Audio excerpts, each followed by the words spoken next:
Hello student, इस video में हम बात करेंगे आईटी 10 यूनिट नंबर 4 के सारे इंपॉर्टेंट क्वेश्चन।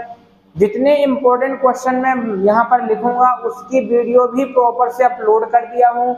आज थोड़ा थोड़ा सा कॉन्सेप्ट बताऊंगा और आपको वीडियो आपको प्लेलिस्ट में जाके देखना होगा। युवा कंप्यूटर स्टडी में सारी वीडियो प्रॉपर तरीके से मिलेंगी। थोड़ा सी मेहनत करोगे आपको पूरा कॉन्सेप्ट क्लियर हो जाएगा। ओके, तो पहला क्वेश्चन हम देखते हैं हमारा जो है यूनिट नंबर 4 है, राइट। इसके बाद यूनिट नंबर 5 हो जाएगा। तो पहला क्वेश्चन जो हमारा रहेगा वो रहेगा सेल्यूलर ट्रांसमिशन। सेल्यूलर ट्रांसमिशन क्या है? सेल्यूलर ट्रांसमिशन क्या है? इसकी कार्यविधि को चित्र सहित समझाइए। ये हमारा पहला क्वेश्चन है, इंपॉर्टेंट क्वेश्चन है, ध्यान रखना, ठीक है ना। अब मैं यहाँ पर सेल्यूलर ट्रांसमिशन आपको बता रहा, बहुत अच्छे से ध्यान से समझना, ठीक। मैं यहाँ पर एक चित्र के माध्यम से आपको सारी चीजें क्लियर करूंगा। मान लो कि ये मेरा जबलपुर शहर है, या फिर आप समझ सकते हैं जो इतना एरिया है वो अपने एमपी का एरिया है, ठीक है ना। यहाँ पर मैं कुछ टावर लगाता हूँ। क्या लगाता हूँ? यहाँ पर टावर लगाता हूँ, ठीक है। ये हमने कुछ टावर यहाँ पर लगाए, बहुत अच्छे से समझना, बस आपको एकदम सारी चीजें क्लियर समझ में आ जाएंगी। जो हमारे ये टावर होते हैं, इन टावरों को क्या बोला जाता है? इनको बोला जाता है सेल। क्या बोला जाता है? सेल बोला जाता है, ठीक है ना। अब इन टावरों को हम क्या बोलेंगे? किसी एक टावर को सेल बोलेंगे, और जहां पर ये टावर हैं उनको हम क्या बोलेंगे? उनको बोलेंगे बेस स्टेशन। क्या बोलेंगे? बेस स्टेशन बोलेंगे, ठीक है ना। क्या बोलेंगे? बेस स्टेशन, ठीक है। यहाँ पर बहुत सारे हमारे क्या है? टावर हैं। और जो हमारे ये सेल होते हैं वो किस में होते हैं? हनीकॉम्ब की आकृति में होते हैं। चलो, सेल्यूलर ट्रांसमिशन क्या है इसकी डेफिनेशन समझो।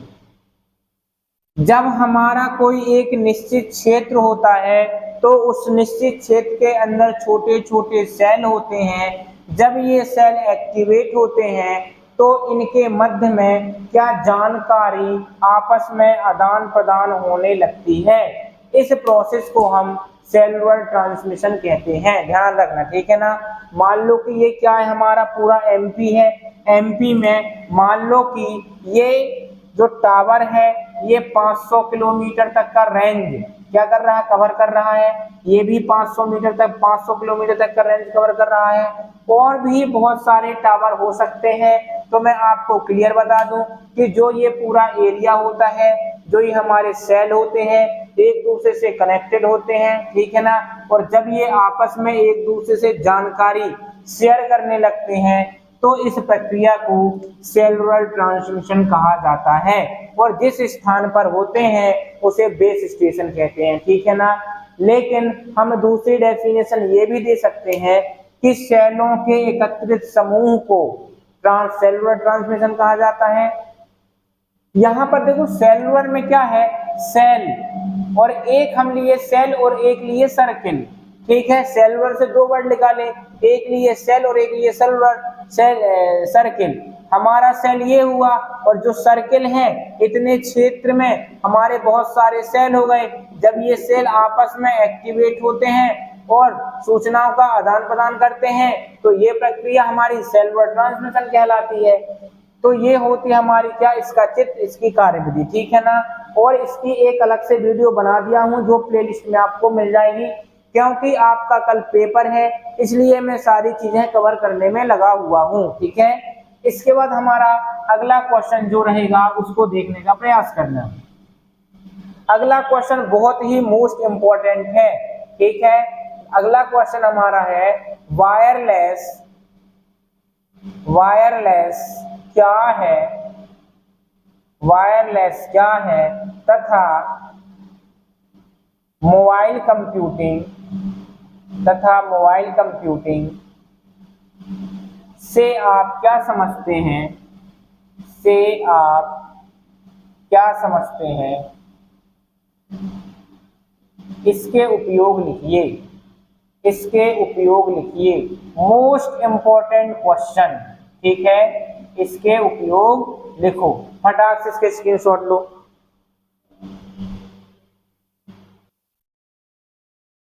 चलो यहां पर हम पहली डेफिनेशन देखते हैं, वायरलेस किसे कहते हैं। बहुत अच्छे समझना, जब दो या दो से अधिक कंप्यूटर या दो से अधिक डिवाइस को आपस में कनेक्ट किया जाता है, जब दो या दो से अधिक डिवाइस को आपस में कनेक्ट किया जाता है, लेकिन डिवाइसों को आपस में कनेक्ट करने के लिए किसी भी फिजिकल कनेक्टिविटी या किसी फिजिकल कनेक्टिविटी की आवश्यकता नहीं होती है, उसे वायरलेस कहते हैं। ठीक है ना, एक बार और डेफिनेशन सुनना, जब दो या दो से अधिक डिवाइसों को आपस में कनेक्ट किया जाता है, लेकिन उसको कनेक्ट करने के लिए किसी भी फिजिकल कनेक्टिविटी की आवश्यकता नहीं होती है, उसे वायरलेस कहते हैं। क्या कहते हैं? उसे वायरलेस कहते हैं। अब जो वायरलेस की डिवाइस होती हैं कौन कौन सी होती हैं, जैसे ब्लूटूथ हुई, स्मार्ट वॉच हुई, और हमारा रिमोट हुआ, ठीक है ना, एसी का रिमोट हुआ, ये सब क्या है, हमारे वायरलेस है। ब्लूटूथ हुई, ऐसी बहुत सारी वायरलेस डिवाइस होती हैं, राइट। इसके बाद हम मोबाइल कंप्यूटिंग समझते हैं कि मोबाइल कंप्यूटिंग क्या है। बहुत अच्छे से समझना ये चीज, ठीक है ना, बहुत ही मोस्ट इंपोर्टेंट क्वेश्चन होने वाला है ये वाला, कि जो हमारा मोबाइल कंप्यूटिंग होता है ये कैसे काम करता है, इसका उपयोग हम कहाँ कहाँ कर सकते हैं, ये सारी चीजें हम सीखेंगे मोबाइल कंप्यूटिंग में। तो मोबाइल कंप्यूटिंग ऐसे सभी काम जिनको हम ऐसे सभी काम जिनको हम कंप्यूटर के द्वारा करते हैं, और यदि कंप्यूटर नहीं होता तो वो सारे काम हम मोबाइल के द्वारा कर सकते हैं। इस प्रोसेस को मोबाइल कंप्यूटिंग कहते हैं। एक बार और डेफिनेशन सुनना, ऐसे सभी काम जो हम कंप्यूटर के द्वारा करते हैं, और यदि कंप्यूटर नहीं होता तो उसकी जगह सारे काम मोबाइल के द्वारा कर लेते हैं, इस प्रोसेस को मोबाइल कंप्यूटिंग कहते हैं। क्या कहते हैं? इस प्रोसेस को मोबाइल कंप्यूटिंग कहते हैं, ठीक है ना। अब जो मोबाइल कंप्यूटिंग होते हैं इनके उपयोग निम्नलिखित होते हैं। क्या होते हैं? इनके उपयोग हम कहाँ कहाँ कर सकते हैं, तो मैं बात कर सकता हूँ इन ई स्टेट के रूप में, ठीक है। दूसरा हम बात कर सकते हैं इनमें एजेंट, इन ए स्टेट एजेंट के रूप में। इसके बाद इसी में हम बात करते हैं कोर्ट में कर सकते हैं इसका उपयोग, इसी का उपयोग कंपनी में कर सकते हैं, इसी का उपयोग गेम खेलने के लिए कर सकते हैं, इसी का उपयोग शेयर मार्केटिंग में कर सकते हैं। अब ये बताओ कैसे। यदि मैं बोलता हूं कि कोर्ट में, आप ऐसा तो है कि जो काम आप कंप्यूटर से कर सकते हैं वही काम आप मोबाइल से भी कर सकते हैं, तो ऐसे हमको पॉइंट बताना है जहां जहां कंप्यूटर का काम है और उसी काम को हम मोबाइल से कर लेते हैं। तो हम गेम भी खेल सकते हैं कंप्यूटर से, मोबाइल से। हम शेयर मार्केटिंग, जो शेयर मार्केटिंग के बारे में जानकारी होती है उसको हम कंप्यूटर से भी देख सकते हैं और मोबाइल से भी देख सकते हैं। तो ये सब क्या होते हैं? मोबाइल कंप्यूटिंग के उपयोग होते हैं, ध्यान रखना, ठीक है ना। इसके बाद तीसरा क्वेश्चन को देखने का प्रयास कर रहे हैं। जो हमारा तीसरा क्वेश्चन है वो है निम्न पर टिप्पणी लिखिए। क्या है? निम्न पर टिप्पणी लिखिए। मैं आपका ज्यादा टाइम बिल्कुल भी नहीं लूंगा, जो क्वेश्चन वीडियो पहले से बना के रखा हूं वो क्वेश्चन को शॉर्ट कर देंगे अपन, ठीक है ना। तो इसमें आता है पहला हैंड ऑफ। क्या आता है? पहला आता है हमारा हैंड ऑफ, दूसरा हमारा आता है नेटवर्क इंफ्रास्ट्रक्चर,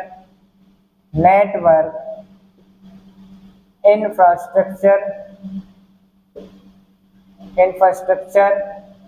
दूसरा आता है इंफॉर्मेशन डिस्ट्रीब्यूशन,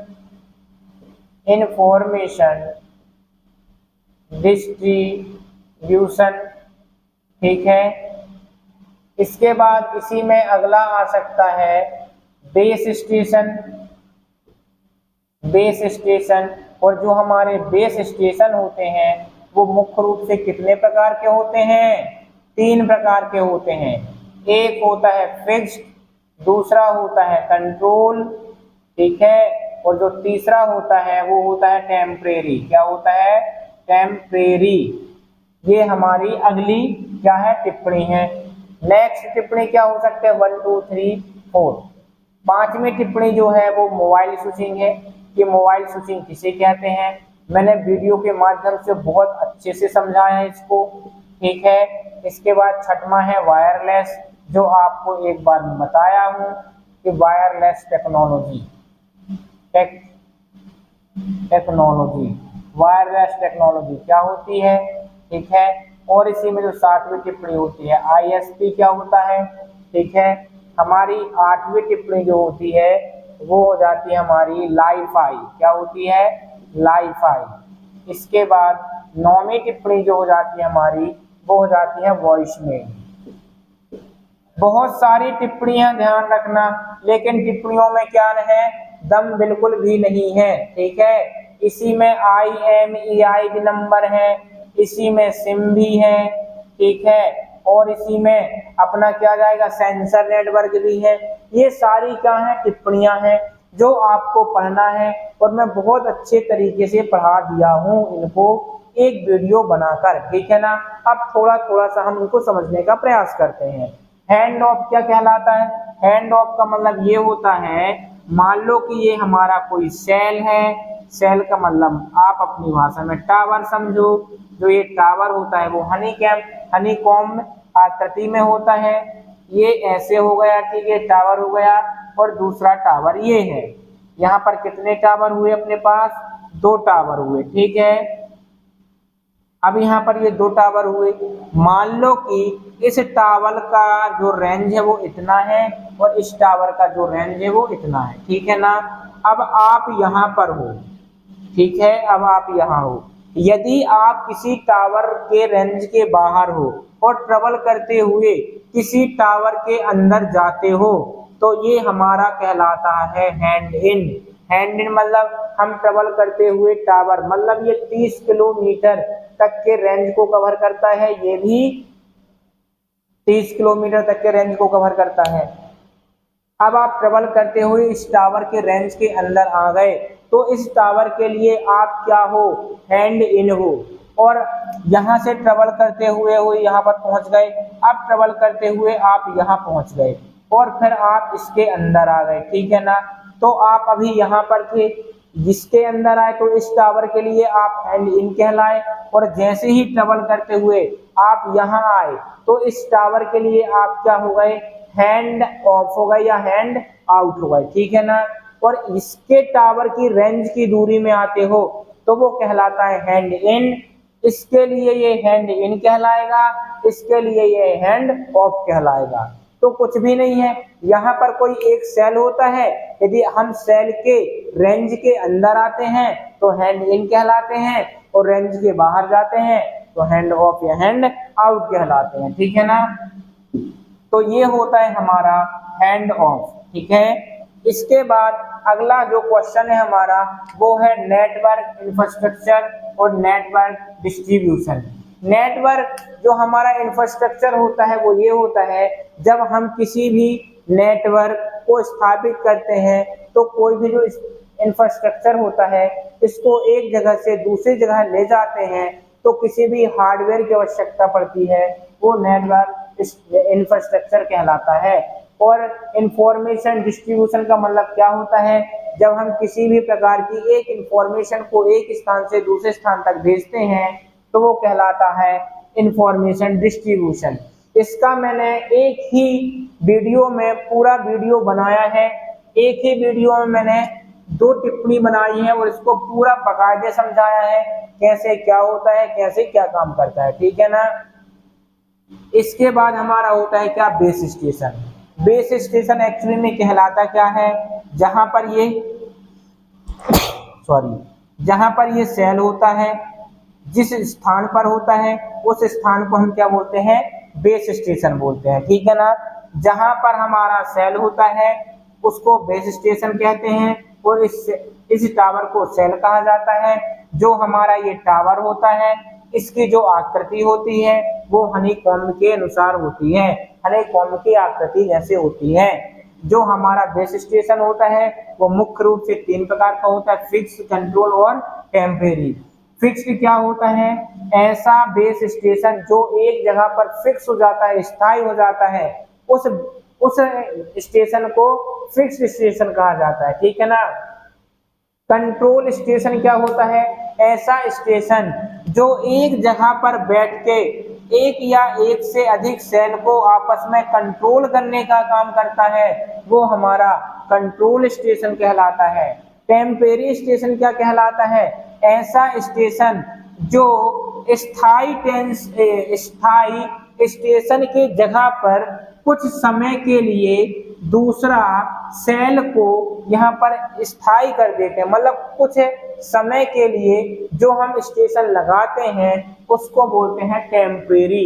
आपको वर्डों से ही मतलब पता चलता होगा कि टेम्परेरी क्या कहलाता है, कंट्रोल क्या कहलाता है और फिक्स क्या कहलाता है। टेम्परेरी स्थायी स्टेशन के स्थान पर कुछ समय के लिए दूसरा सेल यहाँ पर या दूसरा स्टेशन लगाना टेम्परेरी स्टेशन कहलाता है। मैंने मोबाइल स्विचिंग की एक वीडियो अलग से बना दी है, वायरलेस कम्युनिकेशन ISP, ये सारी की मैंने अलग से वीडियो बनाए हैं, आप देख लेना। ओके, तो इस वीडियो में बस इतना ही। वीडियो पसंद आए तो लाइक करें, शेयर करें, सब्सक्राइब करें। धन्यवाद।